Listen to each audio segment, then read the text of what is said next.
বেগম খালেদা জিয়া হাসপাতালে চিকিৎসাধীন আছেন, নিবিড় পরিচর্যা পাচ্ছেন। ওনার শারীরিক অবস্থা ক্রিটিক্যাল, তবে স্থিতিশীল আছেন। উনি এখনও ফাইট করছেন। নিরাপদ দূরত্ব থেকে সব সতর্কতা মেনে আমার ওনাকে দেখার সুযোগ হয়েছে। উনি সজ্ঞানে আছেন, সজাগ আছেন। চিকিৎসক এবং নার্স যে ওনাকে নির্দেশনা দিচ্ছেন সেগুলো উনি ফলো করতে পারছেন। ওনার শারীরিক অবস্থা ক্রিটিক্যাল, তবে উনি ফাইট করছেন এবং দেশবাসীর কাছে আহ্বান থাকবে ওনার দ্রুত আরোগ্যের জন্য সকলে দোয়া করবেন। উনি দল মত সব কিছুর ঊর্ধ্বে উঠেই সব সময়ে ফাইট করেছেন, সহনশীলতার প্রতীক ছিলেন।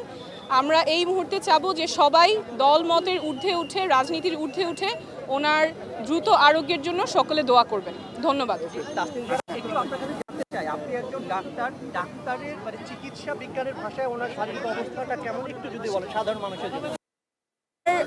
শারীরিক অবস্থা ক্রিটিক্যাল, উনি নিবিড় পরিচর্যা পাচ্ছেন, অ্যাডভান্স ট্রিটমেন্ট পাচ্ছেন। তবে উনি ওনার অবস্থা স্থিতিশীল আছে, ক্রিটিক্যাল কিন্তু স্থিতিশীল, এবং চিকিৎসা চলছে। সকলের কাছে দোয়ার আবেদন থাকবে। সবাই দোয়া করবেন ওনার জন্য, আল্লাহ যেন সুস্থ